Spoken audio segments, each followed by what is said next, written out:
दोस्तों स्वागत है आपका कैरियर विजन में। और आज की इस वीडियो में जो हम लोग चर्चा करने वाले हैं एचसीएफ और एलसीएम का। तो जितने भी स्टूडेंट्स किसी भी कॉम्पिटिटिव एग्ज़ाम की तैयारी करते हैं तो उनके लिए यह वीडियो बहुत ही खास होने वाली है। और आगे बढ़ने से पहले मैं आपको बता दूं कि अगर अभी तक आपने हमारे चैनल को सब्सक्राइब नहीं किया है तो सबसे पहले चैनल को सब्सक्राइब करें और बेल आइकन को ज़रूर दबाएं और इस वीडियो को ज़्यादा से ज़्यादा शेयर करें। तो चलिए अब हम लोग टॉपिक की ओर चलते हैं। तो दोस्तों सबसे पहले हम इसका थोड़ा सा इंट्रो कर लेते हैं, इंट्रोडक्शन। तो एलसीएम का मतलब क्या होता है? तो एल से होता है लोअर, सी से होता है कॉमन और एम से होता है मल्टीपल। यानी एलसीएम का मतलब होता है लोअर, कॉमन, मल्टीपल।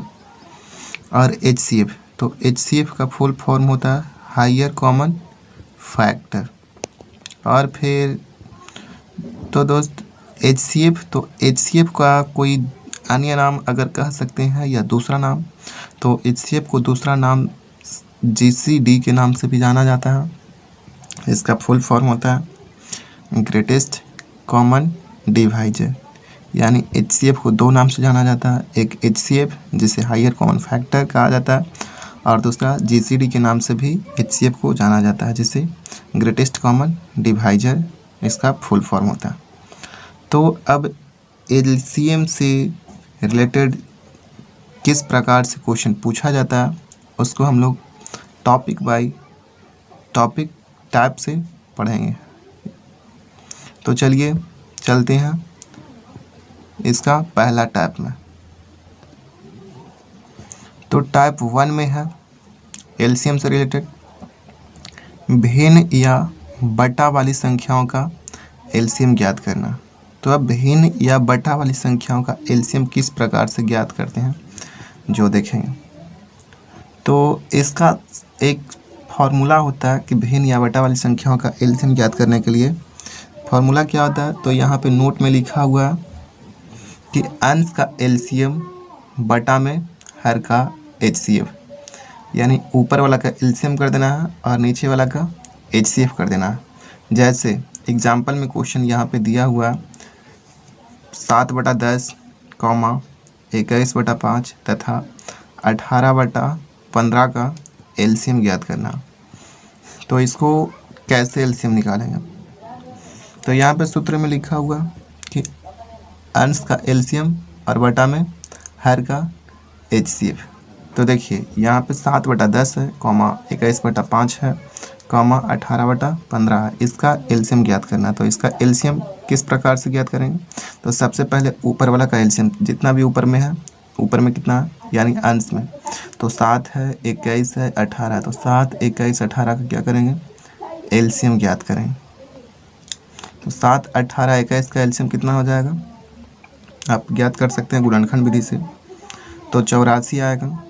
और फिर 10, 5 और 15 का नीचे वाला का यानी हर का एचसीएफ ज्ञात कर देना। तो ऊपर वाला का एलसीएम यानी 7, 21, 18 का एलसीएम ज्ञात करने पर 84 आया और नीचे वाला का एचसीएफ ज्ञात करते हैं यानी 10, 5 और 15 का एचसीएफ ज्ञात करते हैं तो कितना आता है? 5 आता है। तो इसी प्रकार से इसका आंसर हो जाएगा कितना? 84/5 इसका एलसीएम निकल करके आएगा। यानी 7/10, 21/5 तथा 18/15 का एलसीएम 84/5 होगा।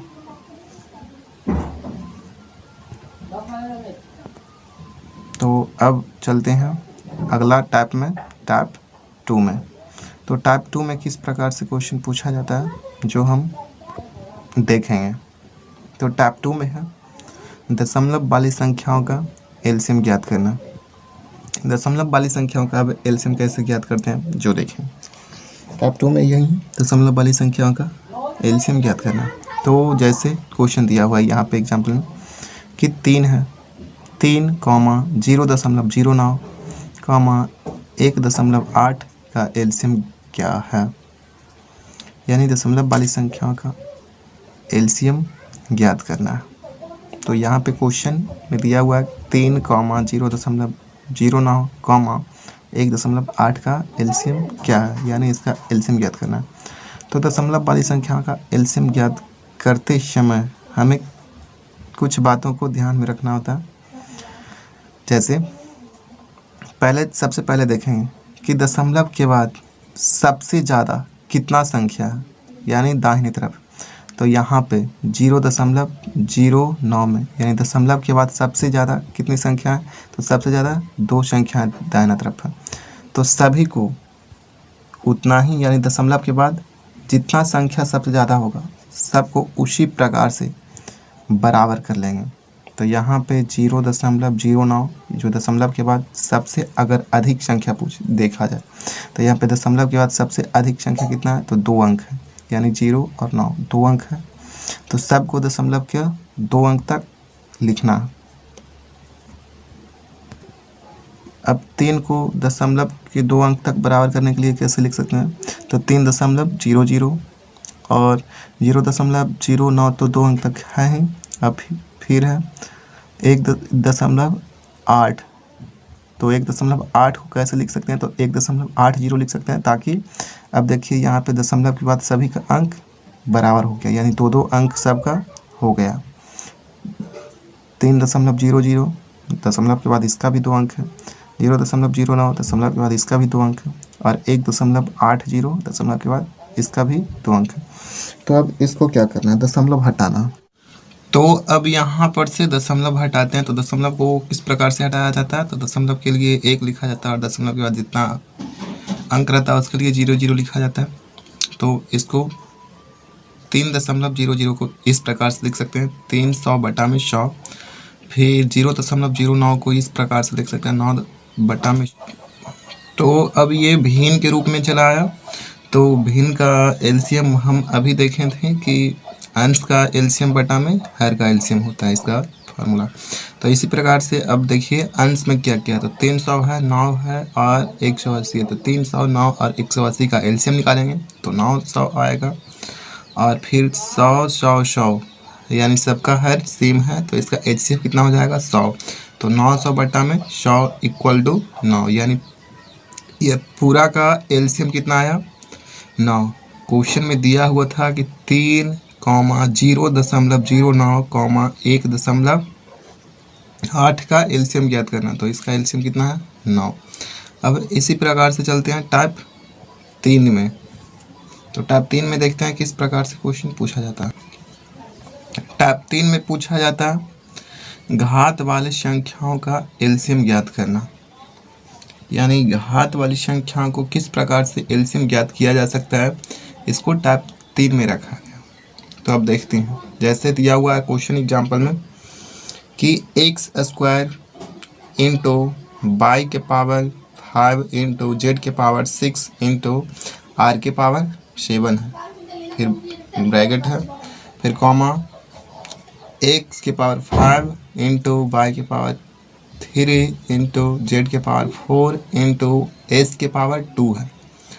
फिर कॉमा, फिर है ब्रैकेट y के पावर q × z के पावर 4 × r के पावर 2 × p के पावर 3 है, यानी 3 ब्रैकेट में दिया हुआ है, 3 ब्रैकेट में करके और इसका एलसीएम ज्ञात करना है। तो इस प्रकार से अगर पावर के रूप में कोई चर पद या अचर पद दिया रहे, 2 या 2 से अधिक ब्रैकेट के रूप में दिया हुआ रहे, चर या अचर पद गुना के रूप में रहे और उसका पावर के रूप में रहे, तो इसका एलसीएम किस प्रकार से निकालें। तो सबसे पहले जितना भी चर पद रहे या अचर पद रहे सभी को लिख देंगे, सभी को गुना में लिख देंगे।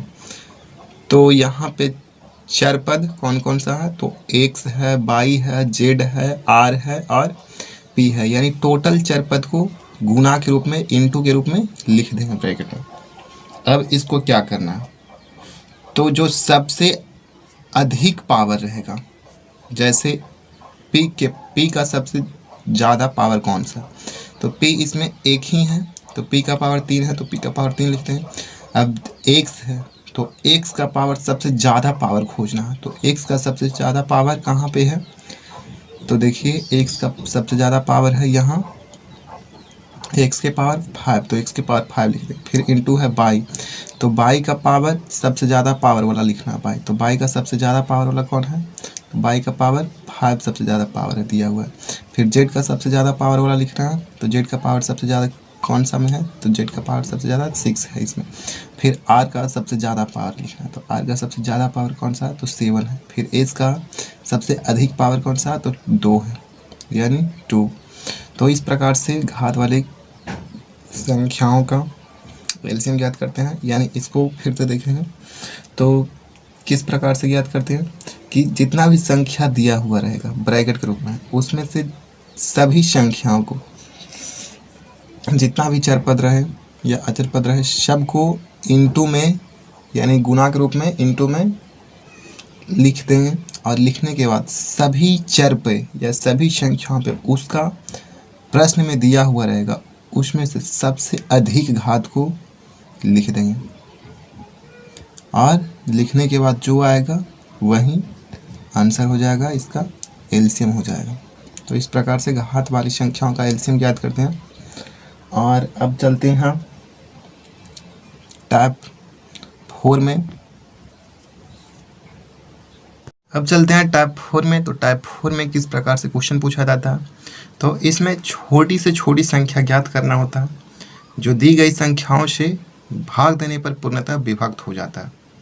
यानी कोई संख्या यानी छोटी से छोटी संख्या ज्ञात करना होता है, जो संख्या दिया हुआ रहता है, क्वेश्चन में दिया हुआ रहेगा, उससे भाग देने पर पूर्णतः विभक्त होने के लिए कहेगा। जैसे दिया हुआ है क्वेश्चन में कि वह छोटी संख्या ज्ञात करें जो 15, 12, 18, 20 तथा 21 से भाग देने पर पूर्णतः विभक्त हो। यानी वह छोटी छोटी संख्या ज्ञात करें जो 15, 12, 15, 18, 20 तथा 21 से भाग देने पर पूर्णतः विभक्त हो। तो इस प्रकार को क्वेश्चन को हल करने के लिए हम क्या करेंगे, तो जितना भी संख्या दिया हुआ रहेगा और कहेगा पूर्णतः विभक्त हो, तो जितना भी संख्या यहाँ पे दिया हुआ रहेगा सभी का एलसीएम निकाल देंगे। सिंपली एलसीएम निकालने के बाद जो आंसर आएगा वही उसका आंसर हो जाएगा, वह छोटी छोटी संख्या वही होती है। तो देखिए निकालते हैं, तो 15, 12, 15, 18, 20 और 21 का एलसीएम निकालते हैं। यानी गुणनखंड विधि से यहाँ से एलसीएम निकाल लेते हैं। तो निकालने के बाद एलसीएम निकालने के बाद कितना आता, 1260 आता। तो इसका आंसर 1260 हो जाएगा। इस प्रकार से टाइप 4 के क्वेश्चन को हल किया जाता है। अब चलते हैं टाइप 5 की ओर। तो टाइप 5 में किस प्रकार से क्वेश्चन पूछा जाता है और कैसे उसको हल कर सकते हैं, तो उसके बारे में बात करते हैं। तो टाइप 5 में भी छोटी से छोटी संख्या ज्ञात करना कहेगा, जिसे दी गई संख्याओं से भाग देने पर निश्चित शेषफल बचे। यानी टाइप 4 की तरह भी इसमें भी छोटी से छोटी संख्या ज्ञात करने के लिए कहेगा, लेकिन इसमें एक शर्त है कि निश्चित शेष भी बचना कहेगा। छोटी से छोटी संख्या से ज्ञात करना कहेगा और जिसे दी गई संख्या से भाग देने पर कोई निश्चित शेष भी बचना होगा। इस प्रकार से टाइप 5 की क्वेश्चन पूछा जाता है। तो जैसे देखते हैं क्वेश्चन, तो क्वेश्चन में दिया हुआ है कि वह छोटी से छोटी संख्या ज्ञात करें जिसे 18, 20, 30, 24 से भाग देने पर प्रत्येक दशा में 3 शेष बचे। यानी टाइप 4 में कहता था कि भाग देने पर पूर्णतः विभक्त हो जाए, लेकिन टाइप 5 में क्या कह रहा है कि वह छोटी छोटी संख्या ज्ञात करें जिसे 18, 20, 30, 24 से भाग देने पर प्रत्येक दशा में 3 शेष बचे। यानी यहाँ पे टाइप 4 से थोड़ा सा डिफरेंट है, इसमें 3 शेष बचने के लिए, यानी निश्चित कोई भी 3 हो सकता है, 4 हो सकता है, यानी कोई भी शेष बचने के लिए बोलेगा। तो इसको हम कैसे हल करेंगे, तो सिंपल है इसको भी हल करने के लिए। जिस प्रकार से टाइप 4 में देखे थे कि उसको सिंपली एलसीएम निकाल दिए थे, तो इसको भी एलसीएम निकाल देंगे और एलसीएम निकालने के बाद जो शेष बचने के लिए बोलेगा उसको एलसीएम में ऐड कर देंगे, यानी जोड़ देंगे, और जोड़ने के बाद जो आएगा वही इस क्वेश्चन का आंसर हो जाएगा। तो देखते हैं। तो चलिए गुणनखंड विधि से इसको एलसीएम निकाल लेते हैं, यानी दी गई संख्याओं को 18, 20, 30 और 24 को एलसीएम निकालते हैं। तो एलसीएम निकाल लेते हैं गुणनखंड विधि से। 2 से लगाते हैं 9, 18 में 9 और 20 को 2 से लगाएंगे 10 आएगा, 30 को 2 से लगाएंगे 15 आएगा और 24 को 2 से लगाएंगे 12 आएगा। फिर 2 से लगाते हैं तो 9 का 9 और 10 में 2 से लगाएंगे 5 आएगा, 15 का 15 हो जाएगा और 12 में 2 से लगाएंगे 6 आएगा। फिर 3 से लगाते हैं तो 3 में 9 से लगाएंगे तो 3 आएगा और 5 का 5 हो जाएगा, 15 तिहाई 5 तिहाई 15, तो 15 का 5 हो जाएगा और 6 का हो जाएगा 2। फिर 5 से लगाते हैं तो 3 का 3 हो जाएगा, 5 एक मरतबे और 5 एक मरतबे, 2 का 2। अब इस प्रकार से एलसीएम, तो एलसीएम निकालने के लिए क्या करते हैं, एक को छोड़कर सभी को गुणा कर देते हैं। तो गुणा कर देते हैं 2 गुना 2 गुना 3 गुना 5 गुना 3 गुना 2। तो इसको गुना करने के बाद कितना आया, 360 आया। यानी सिंपली दी गई संख्याओं का एलसीएम निकालें तो कितना आ गया, 60 आ गया, 360 आ गया। तो 360 को क्या करना है, जो शेष बचने के लिए बोल रहा था, तो शेष कितना बचने के लिए बोल रहा था, तो यहाँ पे 3 शेष बचने के लिए बोल रहा था। तो वह संख्या ज्ञात करना था। तो संख्या बराबर अब लिखेंगे संख्या बराबर एलसीएम प्लस शेष। तो एलसीएम आ निकालने के बाद 360 और उसमें शेष कितना बचने के लिए बोला था, तो 3। तो 3 को ऐड कर देंगे, यानी जोड़ देंगे। तो 360 में 3 जोड़ेंगे कितना आ जाएगा, 363। तो वह संख्या 363 ही है जिसे 18, 20, 30, 24 से भाग देने पर प्रत्येक दशा में 3 शेष बचेगा। तो इस क्वेश्चन का आंसर हो जाएगा 363। उम्मीद करते हैं कि यह वीडियो अच्छा लगा होगा, और अगर अच्छा लगे तो कमेंट में ज़रूर बताएं, और मिलते हैं अगले वीडियो के साथ इसके पार्ट 2 में।